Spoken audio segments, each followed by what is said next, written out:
Hello दोस्तों, स्वागत है आप सभी का आपके अपने YouTube channel study non stop पर। तो कैसे हैं आप सभी लोग? उम्मीद करता हूं आप सभी अच्छे होंगे।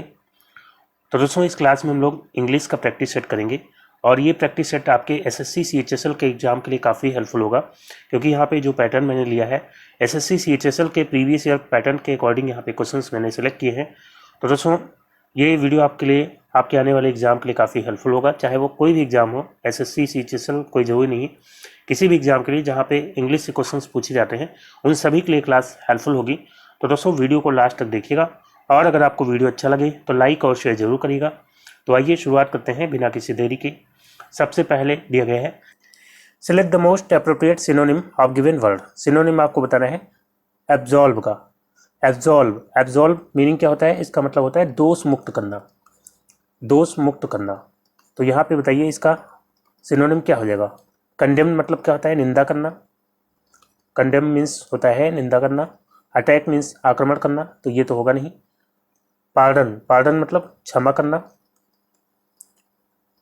और एक्यूज, एक्यूज मीन्स क्या होता है? आरोप लगाना, आरोप लगाना। तो यहाँ पे राइट आंसर बताइए क्या होना चाहिए? तो दोस्तों, यहाँ पे पार्डन, पार्डन मीन्स क्षमा करना और एब्जॉल्व मतलब दोष मुक्त करना या क्षमा करना, एक ही बात है। तो यहाँ पे जो है ऑप्शन सी इसका राइट आंसर है, पार्डन। फिर दोस्तों नेक्स्ट क्वेश्चन लेते हैं, अगला है select the incorrectly spelled word. आपको यहाँ पे बताना है कौन सा वर्ड है जिसकी स्पेलिंग सही नहीं है। एप्लॉज, एप्लॉज यहाँ पे दिया गया है। एप्लॉज मीन्स क्या होता है? शाबाशी, और इसकी स्पेलिंग जो है बिल्कुल सही है। मॉडर्न, मॉडर्न मतलब आधुनिक, और इसकी भी स्पेलिंग सही है। अराइवल, तो क्या यहाँ पे अराइवल की स्पेलिंग सही है? तो दोस्तों, अराइवल में यहाँ पे ई नहीं होता बल्कि ए होता है। ARRIVAL, अराइवल मीन्स क्या होता है? पहुँचना। तो यही इसका राइट आंसर है। बाकी सीरियस मीन्स क्या होता है? गंभीर, और यहाँ पे इसकी भी स्पेलिंग बिल्कुल सही है। तो अराइवल यहाँ पे राइट आंसर हो जाएगा। फिर दोस्तों नेक्स्ट क्वेश्चन लेते हैं, अगला है change the given sentence in passive voice. Sentence को पैसिव वॉइस में चेंज करना है। दिया गया है the government is helping the states affected by the cyclone. तो दोस्तों, पैसिव वॉइस में इसको चेंज करना है। वॉइस चेंज करते समय सबसे पहले आपको क्या देखना है? टेंस। टेंस कौन सा है? The government is helping, present continuous है। अब प्रेजेंट कॉन्टिन्यूअस का जब आप पैसिव बनाते हैं तो क्या होता है? हेल्पिंग वर्ब इज या एम या आर प्लस बीइंग, और वर्ब की थर्ड फॉर्म हमेशा आती है पैसिव वॉइस में, और बाई प्लस सब्जेक्ट हो जाएगा, और ऑब्जेक्ट जो है पहले आ जाएगा। तो ऑब्जेक्ट यहाँ पे क्या है? द गवर्नमेंट, ये तो सब्जेक्ट हो गया। इज हेल्पिंग, ये वर्ब हो गया हेल्पिंग, और उसके बाद जो आया the states affected by the cyclone, ये ऑब्जेक्ट हो जाएगा पूरा। The states affected by the cyclone ये पहले आ जाएगा। The states affected by the cyclone. अब यहाँ पे आपको देखना है स्टेट्स ये प्लूरल है, और इसके लिए जो है इज एम आर में से क्या आना चाहिए? आर आना चाहिए। आर बीइंग जहाँ पे आपको दिख जाए वही जो है आंसर होगा। यहाँ पे हैव बीन दिया गया है, यहाँ पे विल बी, तो ये नहीं होगा। यहाँ पे आर बीइंग दिया गया है, और यहाँ पे the government is going to, तो यहाँ पे गवर्नमेंट को पहले ला दिया गया है सब्जेक्ट को, तो ये तो आंसर हो नहीं सकता। तो यहाँ पे आर बीइंग सी ऑप्शन में दिया गया है। The states affected by the cyclone are being help by the government. ठीक है, तो यहाँ पे ऑब्जेक्ट पहले आ गया। The states affected by the cyclone are being help, verb की third form by the government subject. ठीक है, तो ये जो है इसका बिल्कुल राइट आंसर हो जाएगा। तो इसको आसानी से आप ऑप्शंस को एलिमिनेट करके कर सकते थे, क्योंकि आपको ये पता है कि जब प्रेजेंट कॉन्टिन्यूअस का पैसिव बनाते हैं तो इज एम या are plus being plus verb की थर्ड फॉर्म आती है। तो इस तरह का स्ट्रक्चर आपको देखना था। इसके अलावा जो भी है उसको एलिमिनेट करके आसानी से आंसर तक पहुंच सकते थे। फिर दोस्तों अगला क्वेश्चन लेते हैं, नेक्स्ट है select the most appropriate meaning of given idiom. Idiom आपको दिया गया है to add insult to injury. Injury means क्या होता है? चोट लगना, और इंसल्ट मतलब बेइज्जती। तो चोट लगने में बेइज्जती और ऐड कर देना। एक तो चोट लगा, ऊपर से बेइज्जती और उसकी कर दी, तो बुरे के साथ और बुरा हो गया। तो इसको याद रख सकते हैं इस तरह से, ये तो याद करने के लिए हो गया। तो यहाँ पे जो है इसको कैसे याद रख सकते हैं? बुरे के साथ और बुरा हो गया, यानी कि स्थिति को और बदतर बनाना। इसका मीनिंग जो होता है इडियम का, स्थिति को बदतर बनाना, बदतर बनाना। तो राइट आंसर क्या हो जाएगा? To make fun of someone, किसी का मजाक उड़ाना, ये नहीं होगा। To work hard for making up, तो कड़ी मेहनत करना किसी चीज़ को मेकअप करने के लिए, तो ये भी नहीं होगा। टू मेक समथिंग वर्स, किसी चीज़ को और बेकार करना। तो यही जो है इसका राइट आंसर होगा option C, to make something worse, किसी चीज़ को और बेकार करना। टू वुंड फिजिकली यानी चोट खाना, तो ये तो होगा नहीं, तो सी ऑप्शन यहाँ पे राइट आंसर होगा, टू मेक समथिंग वर्स। फिर दोस्तों नेक्स्ट क्वेश्चन लेते हैं, अगला है select the most appropriate synonym of given word. अब आपको फिर से सिनोनिम बताना है ऑस्टियर का। ऑस्टियर, ऑस्टियर मीन्स क्या होता है, कठोर या मजबूत, कठोर या मजबूत। तो इसका सिनोनिम आप बताइए क्या होगा। केयरलेस मीन्स क्या होता है, लापरवाह, तो ये तो होगा नहीं। स्ट्रिक्ट माने क्या होता है, कठोर, और यही इसका राइट आंसर होना चाहिए, ऑप्शन बी स्ट्रिक्ट। बाकी जेनरस मतलब क्या होता है, उदार, और अनविलिंग मतलब क्या होता है, अनिच्छुक, अनिच्छुक। तो यहाँ पे जो है बी ऑप्शन बिल्कुल राइट आंसर होगा। फिर दोस्तों बढ़ते हैं अगले क्वेश्चन की ओर। अब दिए गए हैं improve the bold part of sentence if required. Sentence में बोल्ड पार्ट दिए गए हैं, अगर इसको इम्प्रूव करने की जरूरत है तो आपको इसे इम्प्रूव करना है। दिया गया है if he does not reach the station in time he would sure miss the train. तो दोस्तों क्या यहाँ पे ही वुड श्योर मिस, क्या ये सही है यहाँ पे या कुछ और आना चाहिए यहाँ पे। तो दोस्तों if he doesn't reach the station, अगर वो स्टेशन नहीं पहुँचता है इन टाइम, टाइम पर, he would sure miss the train, तो वो पक्का ट्रेन मिस कर देगा। तो क्या यहाँ पे ही वुड होगा, तो दोस्तों यहाँ पे जो है ही वुड नहीं होगा, ही विल श्योरली होगा, ही विल श्योरली, श्योर नहीं होगा, श्योरली होगा। क्यों, क्योंकि यहाँ पे ये जो सेंटेंस है ये कंडीशनल सेंटेंस है। If he doesn't reach the station, तो कंडीशनल सेंटेंस में अगर इफ़ वाला जो क्लॉज है वो अगर प्रेजेंट इंडेफिनिट है, अगर वो प्रेजेंट इंडेफिनिट है, तो जो रिजल्ट वाला क्लॉज होता है यानी जो दूसरा क्लॉज होता है उसका जो टेंस होता है, उसका टेंस जो है फ्यूचर इंडेफिनिट होता है, फ्यूचर इंडेफिनिट। ठीक है, फ्यूचर इंडेफिनिट जो है दूसरा क्लॉज होगा अगर इफ वाला क्लॉज प्रेजेंट इंडेफिनिट है। इफ वाला क्लॉज मान लीजिए पास्ट इंडेफिनिट है, इफ वाला क्लॉज अगर पास्ट इंडेफिनिट है तो जो दूसरा क्लॉज होता है उसमें जो है या तो वुड आएगा या जो है कुड आ सकता है, ज़्यादातर वुड आता है या कुड आ सकता है, और वर्ब की फर्स्ट फॉर्म होगी। और कंडीशनल सेंटेंस में अगर इफ वाला जो क्लॉज है वो उसका टेंस पास्ट परफेक्ट है, पास्ट परफेक्ट। तो जो दूसरा वाला क्लॉज होता है उसमें वुड या कुड और उसके बाद हैव प्लस वर्ब की थर्ड फॉर्म होती है। ठीक है, तो ये तीनों स्ट्रक्चर आप याद रखेंगे। तो फिलहाल यहाँ पे जो है इफ़ वाला क्लॉज प्रेजेंट इंडेफिनिट में है, तो इसलिए यहाँ पे जो दूसरा क्लॉज है वो फ्यूचर इंडेफिनिट में होना चाहिए था, तो will surely miss the train आएगा। कौन सा ऑप्शन राइट आंसर होगा, will surely miss, option D. ठीक है, ऑप्शन डी यहाँ पे राइट आंसर हो जाएगा। फिर दोस्तों नेक्स्ट क्वेश्चन लेते हैं, अगला है fill in the blanks with the most appropriate word. आपको यहाँ पे सबसे अप्रोप्रिएट वर्ड फिल करना है, दिया गया है this is one of the matters that dash me the most. तो दोस्तों यहाँ पे क्या फिल होगा, ऑप्शंस देखेंगे। हैज़ के साथ यहाँ पे वर्ब की थर्ड फॉर्म आनी चाहिए थी। हैज़ डिस्टर्ब, यहाँ पे ऐसा कोई स्ट्रक्चर नहीं बन सकता। हैज़ डिस्टर्ब होता तो हो सकता था। आर डिस्टर्बिंग और इज डिस्टर्ब या डिस्टर्ब्स में से क्या होगा। This is one of the matters, तो दोस्तों वन ऑफ के बाद जो है जो नाउन आता है, वन ऑफ द के बाद जो नाउन आएगा वो हमेशा कैसा होगा, प्लूरल होगा, और वर्ब जो है सिंगुलर होती है। वर्ब कैसी होती है, सिंगुलर। तो यहाँ पे वन ऑफ द के बाद मैटर्स, नाउन जो है प्लूरल है और वर्ब कैसी आएगी, सिंगुलर। तो यहाँ पे जो है आर डिस्टर्बिंग तो होगा नहीं, डिस्टर्ब्स होगा या इज डिस्टर्ब। तो यहाँ पे जो है एक्टिव वॉइस का स्ट्रक्चर बनेगा। इज डिस्टर्ब तो पैसिव वॉइस में होता है, तो इसलिए डिस्टर्ब्स होगा। ठीक है, this is one of the matters that disturbs me the most. ठीक है, तो यानी कि ये जो है मैटर्स में से एक है जो मुझे सबसे ज़्यादा डिस्टर्ब करता है। तो डी ऑप्शन यहाँ पे राइट आंसर होगा, डिस्टर्ब्स। फिर दोस्तों नेक्स्ट क्वेश्चन लेते हैं, अगला है select the most appropriate antonym of given word. Antonym आपको बताना है अपोजिट अकस्टम्ड का। अकस्टम्ड मीन्स क्या होता है, अभ्यस्त, अभ्यस्त या आदि। तो यहाँ पे टेरिफिक मीन्स तो भयानक होता है। फैबुलस मीन्स क्या होता है, शानदार। ऑर्डिनरी मतलब साधारण। और अनयूजुअल, अनयूजुअल मतलब क्या होता है, अनअभ्यस्त जो अभ्यस्त ना हो, या अनयूजुअल मीन्स होता है असामान्य।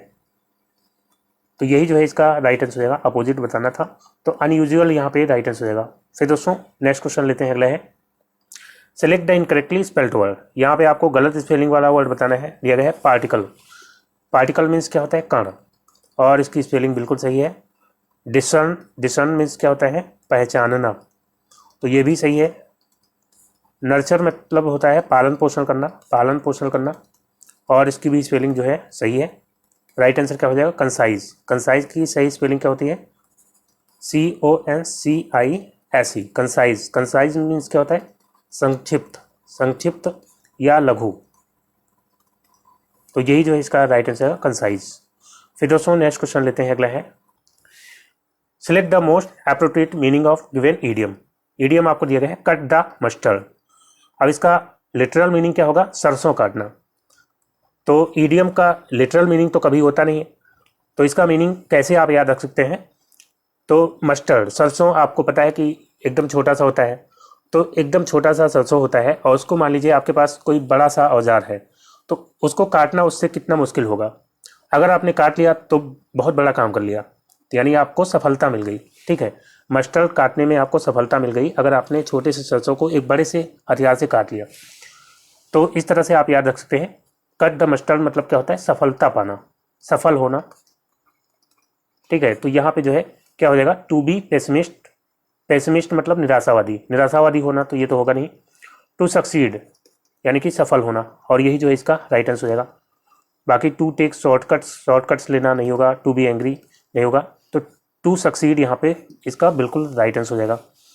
फिर दोस्तों नेक्स्ट क्वेश्चन लेते हैं, अगला है change the sentence into indirect speech. Sentence को इनडायरेक्ट में बदलना है, दिया गया है he said to Manoj I celebrated my birthday 2 days ago. उसने मनोज से कहा मैंने अपना बर्थडे 2 दिन पहले मनाया। तो दोस्तों यहाँ पे जो है जो रिपोर्टेड स्पीच है इसका टेंस क्या है, पास्ट इंडेफिनिट। और पास्ट इंडेफिनिट का जब आप इनडायरेक्ट बनाते हैं तो क्या हो जाता है, पास्ट परफेक्ट हो जाता है। तो यानी कि जो इनडायरेक्ट होगा उसमें हैड प्लस वर्ब की थर्ड फॉर्म आएगी। ठीक है, अब यहाँ पे ऑप्शंस इसके अलावा जो मिल रहे हैं उसको आप एलिमिनेट कर सकते हैं, जैसे कि ही told Manoj that he celebrated, यहाँ पे दिया गया है ही हैड सेलिब्रेटेड, ये हो सकता है। ही सेलिब्रेटेड नहीं होगा, आई सेलिब्रेटेड नहीं होगा, तो इस तरह से आपको करना है। He told Manoj, said to का बन गया टोल्ड मनोज, और कंजंक्शन आ जाएगा दैट, और आई, आई जो है फर्स्ट पर्सन प्रोनाउन होता है। फर्स्ट पर्सन प्रोनाउन किसके अनुसार चेंज होता है, सब्जेक्ट के अनुसार। तो सब्जेक्ट कौन है, ही के अनुसार ही आ जाएगा। और हैड और वर्ब की थर्ड फॉर्म ही सेलिब्रेटेड। माई भी फर्स्ट पर्सन प्रोनाउन है, सब्जेक्ट के अनुसार चेंज होगा, तो हीज हो जाएगा हिज बर्थडे 2 days। और एगो का इनडायरेक्ट में क्या हो जाता है, बिफोर हो जाता है। तो ये जो है इसका बिल्कुल राइट आंसर हो जाएगा। फिर दोस्तों नेक्स्ट क्वेश्चन लेते हैं, अगला है given below are 4 jumbled sentences out of given option pick the one that gives their correct order. तो यहाँ पे आपको 4 सेंटेंसेस दिए गए हैं PQRS, जो कि इधर उधर करके दिए गए हैं। इनको रीअरेंज करके आपको एक मीनिंगफुल पैराग्राफ बनाना है, दिए गए हैं। इसको पहले पढ़ेंगे। ही lived in A small house near the main road of A village. वो एक छोटे से गांव में रहता था, मेन रोड के पास एक गांव में। छोटे से घर में रहता था एक गांव में, मेन रोड के पास। फिर दिया गया है as both he and his wife worked hard they made a small fortune. क्योंकि दोनों ने, उसने और उसकी वाइफ ने कठिन परिश्रम किया। दे made a small Fortune, make a small Fortune, ये जो है एक ईडियम है जिसका मतलब होता है बहुत ज़्यादा पैसा कमाना। तो उन्होंने कठिन परिश्रम किया और बहुत ज़्यादा पैसा कमाया। But one thing cause them great सारो, यहाँ पे देम होना चाहिए। But one thing cause them great सारो, लेकिन एक चीज़ ने उन्हें बहुत दुखी किया। दे हैड नो चिल्ड्रेन, उनके बच्चे नहीं थे। आफ्टर ही गॉट मैरिड, जब उसने शादी की, he started A Taylor shop, उसके बाद उसने क्या किया, टेलर की शॉप स्टार्ट की। तो दोस्तों यहाँ पे सबसे पहले तो पी आना चाहिए कि उसके बारे में बताया जा रहा है कि वो एक छोटे से घर में रहता था एक गांव में रोड के किनारे। और फिर इसके बाद क्या आना चाहिए, तो यहाँ पे क्योंकि दिया गया है कि उसकी और उसकी वाइफ ने जो है बहुत मेहनत किया और फिर बहुत पैसा कमाया। तो उससे पहले यहाँ पे ये होना चाहिए कि उसकी शादी हुई, पहले शादी होगी फिर जो है वो पैसा कमाएंगे। ठीक है, क्योंकि यहाँ पे दोनों मेहनत कर रहे हैं। तो यहाँ पे पी के बाद आना चाहिए एस। ठीक है, वो गांव में रहता था, फिर उसने जो है शादी की। He got married, he started A Taylor shop, उसने जो है एक टेलर की दुकान शुरू की।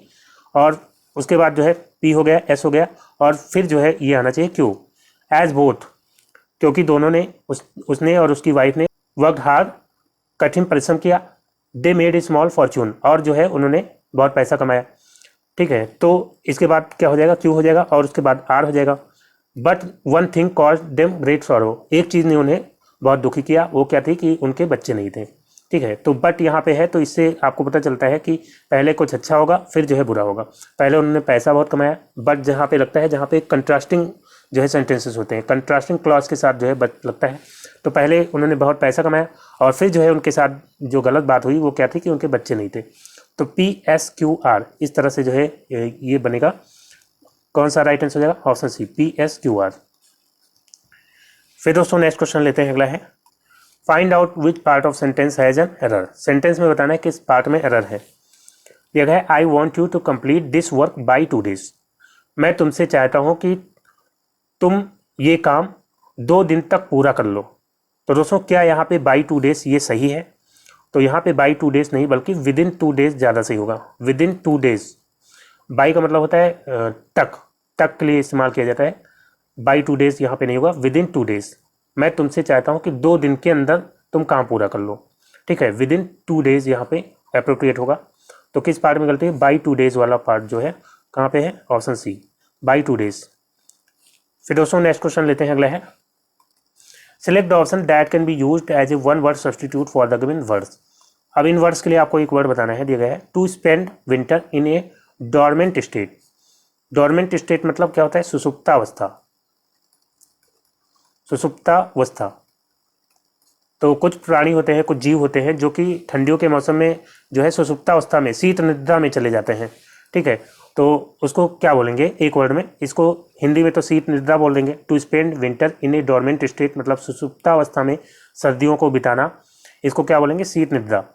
और तो यहाँ पे कौन सा ऑप्शन राइट आंसर होगा, यहाँ पे होइस्ट। होइस्ट मीन्स क्या होता है, तो दोस्तों होइस्ट मतलब होता है ऊपर उठाना या फहराना। होइस्ट मीन्स क्या होता है, फहराना या ऊपर उठाना, फहराना या ऊपर उठाना। तो ये तो यहाँ पे होगा नहीं। हाइबरनेशन, हाइबरनेशन यहाँ पे राइट आंसर हो जाएगा। हाइबरनेशन मतलब होता है शीत निद्रा, शीत निद्रा। और यहाँ पे दिया गया है कॉन्वलेस। कॉन्वलेस मीन्स क्या होता है, इसका मतलब होता है स्वास्थ्य लाभ प्राप्त करना, स्वास्थ्य लाभ प्राप्त करना या अच्छा होना, पहले से स्वास्थ्य में सुधार होना, स्वास्थ्य लाभ प्राप्त करना। और कनोट, कनोट मीन्स क्या होता है, तो दोस्तों इसका मतलब होता है जताना, जताना या अर्थ प्रकट करना, अर्थ सूचित करना या प्रकट करना।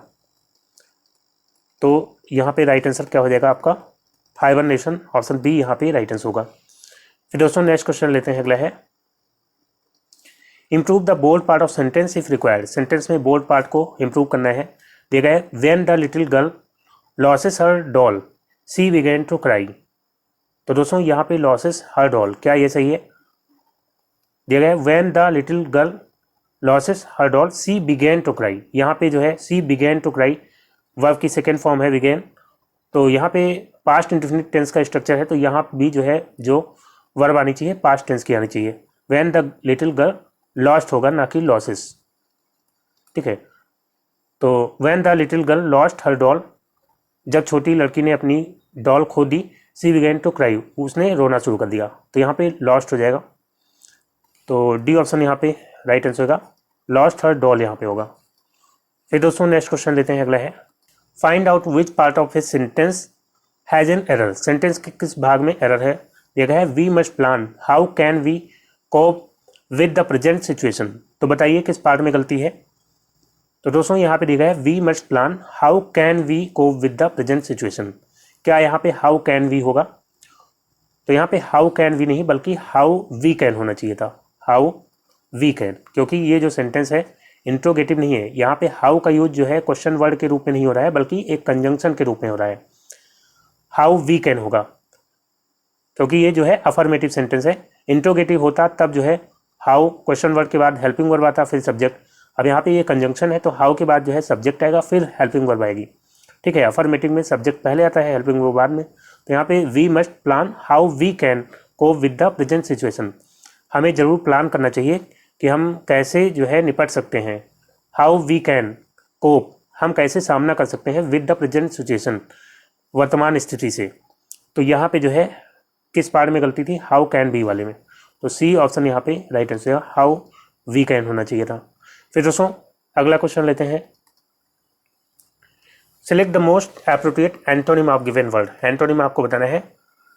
मिनस्क्यूल, मिनस्क्यूल इसका मीनिंग क्या होता है? तो दोस्तों मिनस्क्यूल मतलब होता है बहुत छोटा, बहुत छोटा या सूक्ष्म।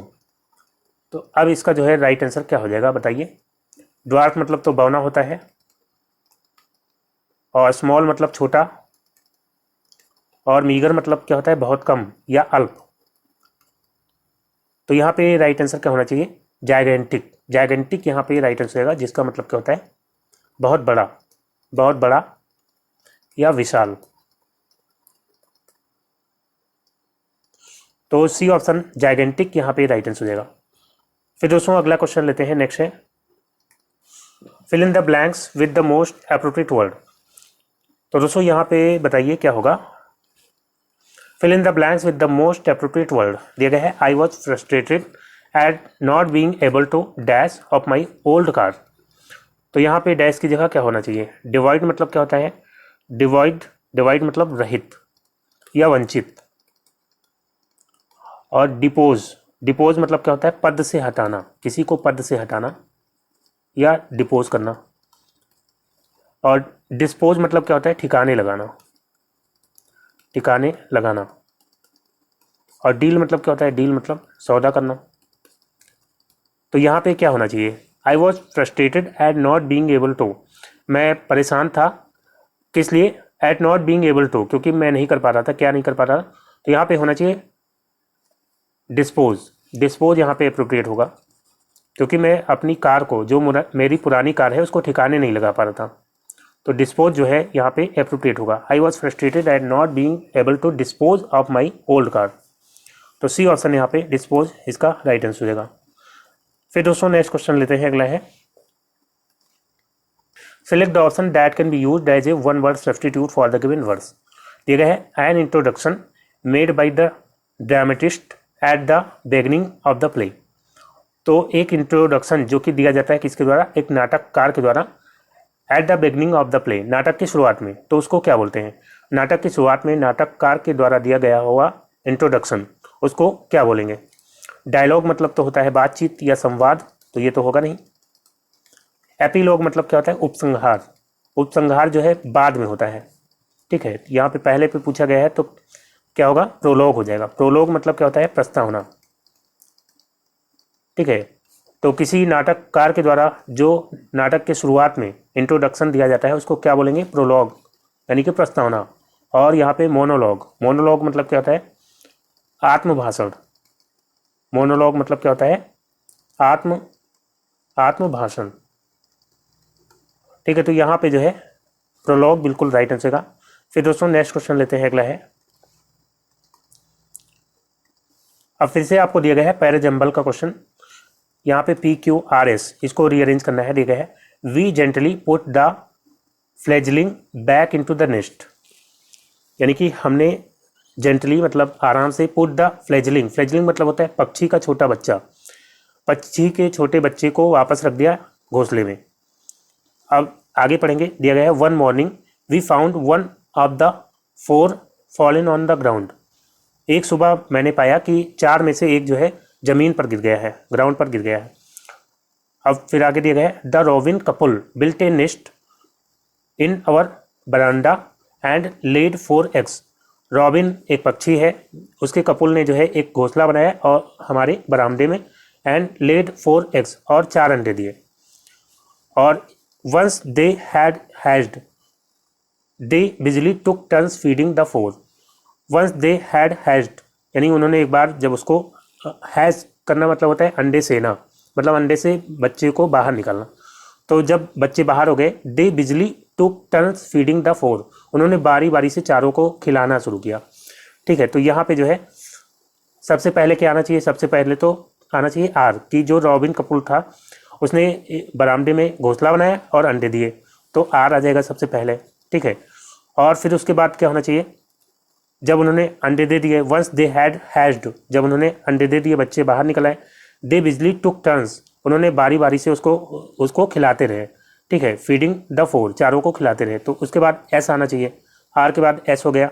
और फिर जो है क्या होगा, यहाँ पे वी जेंटली पुट, हमने जो है घोंसले में रख दिया बच्चे को, तो ये तो होगा नहीं, उसके बाद में पहले जो है ये होगा, वन मॉर्निंग, एक सुबह, वी फाउंड, हमने पाया, वन ऑफ द फोर, चार में से एक जो है गिर गया था, फॉलन ऑन द ग्राउंड, जमीन पर गिर गया था। तो आर एस क्यू और उसके बाद जो है पी हो जाएगा। तो जमीन पर गिर गया था, फिर हमने क्या किया, we gently put the fledgling, फिर हमने आराम से, फ्लेजलिंग मतलब पक्षी के छोटे बच्चे को वापस रख दिया, बैक इनटू द नेस्ट, घोंसले में वापस रख दिया। तो आर एस क्यू पी यहाँ पे बिल्कुल एप्रोप्रिएट हो जाएगा, आर एस क्यू पी, पहला ऑप्शन ही यहाँ पे राइट आंसर हो जाएगा। फिर दोस्तों अगला क्वेश्चन लेते हैं, नेक्स्ट है। अब आपको यहाँ पे क्लोज टेस्ट दिया गया है, मेघालय इज हिली स्टेट ऑफ इंडिया, मेघालय जो है ये पहाड़ी राज्य है इंडिया का, is located in the north eastern part of the country, और ये जो है स्थित है कहाँ पे, नॉर्थ ईस्टर्न पार्ट में कंट्री के। फिर आगे दिया गया, it is dash by the Indian state of Assam in the north and north east and फिर डैश है। तो यहाँ पे इट इज़ क्या होना चाहिए, बाइंड या बाउंडेड या बाउंड्स या बाउंडिंग। तो दोस्तों यहाँ पे बाई लगा है, इट इज़, और फिर जो है वर्ब जो भी आएगी, बाई द इंडियन। तो बाई से पता चलता है ये जो स्ट्रक्चर है ये पैसिव वॉइस का है। तो इसके बाद वैसे भी या तो वर्ब की आईएनजी फॉर्म आएगी या जो है वर्ब की थर्ड फॉर्म आएगी। तो यहाँ पे बाउंडिंग नहीं होगा, यहाँ पे जो है क्योंकि पैसिव वॉइस का स्ट्रक्चर है तो यहाँ पे बाउंडेड हो जाएगा। इट इज़ बाउंडेड, ये घिरा हुआ है, it is bounded by the Indian state of Assam, Assam से घिरा है, in the north and north east, north east, north में और नॉर्थ ईस्ट में जो है किससे घिरा है, आसाम से घिरा है, एंड, और अब डैश यहाँ पे क्या होना चाहिए, नियर, विथ या बिसाइड या बाई। तो दोस्तों यहाँ पे आप देखेंगे bounded by the Indian state है, तो इसी तरह से यहाँ भी बाई बांग्लादेश होना चाहिए, and by Bangladesh in the south and south west. तो उत्तर में जो है आसाम से घिरा है, उत्तर और उत्तर पूर्व में, और दक्षिण में, साउथ में और साउथ वेस्ट में किससे घिरा है, बांग्लादेश से। तो यहाँ पे बाई जो है अप्रोप्रिएट हो जाएगा, इसका जो है बाई हो जाएगा, और यहाँ पे बाउंडेड हो गया, बी ऑप्शन। आगे पढ़ेंगे, दिया गया है द स्टेट कैपिटल, जो राज्य की राजधानी है, is dash hill town of Shillong. तो यहाँ पे क्या होगा, ए वन ओनली या द। तो दोस्तों यहाँ पे होना चाहिए द। जब दो नाउन ऑफ से जुड़े होते हैं तो जो पहला नाउन होता है उसके पहले द का प्रयोग किया जाता है। तो यहाँ पे हिल टाउन और शिलोंग दो नाउन है जो कि ऑफ से जुड़े हैं, तो हिल टाउन के पहले द लग जाएगा। The state capital is the hill town of Shillong, जो स्टेट की राजधानी है वो क्या है, हिल टाउन ऑफ शिलोंग, शिलोंग का जो पहाड़ी टाउन है वो है, ठीक है। Located in east central Meghalaya, और कहाँ स्थित है, ये ईस्ट सेंट्रल यानी कि पूर्वी मध्य मेघालय में स्थित है। फिर आगे दिया गया है, Meghalaya is an upland area formed by a, Meghalaya जो है अपलैंड एरिया नहीं, उच्च भूमि एरिया है, फॉर्म्ड बाई ए, बनाया गया है, किससे बनाया गया है, ए, फिर डैश दिया गया है, ब्लॉक ऑफ द डेक्कन प्लेटू। अब यहाँ पे क्या होगा, विथड्रॉन मतलब वापस लिया गया, स्टैंडिंग मतलब कि खड़ा हुआ, रिमूव्ड हटाया गया, डिटैच्ड, डिटैच यहाँ पे अप्रोप्रिएट हो जाएगा, ठीक है, यहाँ पे दा हो गया था। तो Meghalaya is an upland area formed by A detached block of Deccan प्लेटू। तो ये जो है दक्कन प्लेटू, जो दक्कन का पठार है उससे डिटैच ब्लॉक, जो उसका डिटैच मतलब अलग किया हुआ जो हिस्सा है उससे ये बना है, ठीक है। और इट्स समिट्स, इसकी जो समिट्स मतलब चोटियाँ हैं, वेरी करती हैं इन, अब यहाँ पे डैश दिया गया है, फ्रॉम 4000 to 6000 फीट। अब यहाँ पे डैश की जगह क्या होना चाहिए, डिस्टेंस या राइज या एलिवेशन या इंक्रीज। तो यहाँ पे होना चाहिए एलिवेशन, क्योंकि एलिवेशन मतलब क्या होता है, ऊंचाई। तो इसकी जो चोटियाँ हैं वो ऊंचाई में वेरी करती हैं, ठीक है, अलग अलग ऊंचाई यानी इनकी है 4000 से 6000 फीट तक। तो यहाँ पे एलिवेशन हो जाएगा, ठीक है, 25वें में एलिवेशन हो जाएगा। तो दोस्तों आज का वीडियो यहीं पे समाप्त करता हूँ। उम्मीद करता हूँ वीडियो आपको अच्छा लगा होगा। अगर वीडियो आपको अच्छा लगा हो तो लाइक और शेयर जरूर करिएगा, और जो दोस्त नए हैं चैनल पर वो चैनल को सब्सक्राइब करके नोटिफिकेशन बेल को ऑन कर लेंगे, ताकि नेक्स्ट वीडियो अपलोड होते ही उसका नोटिफिकेशन आपको सबसे पहले मिल जाए। तो दोस्तों मिलते हैं अगले वीडियो में, तब तक के लिए goodbye and take care.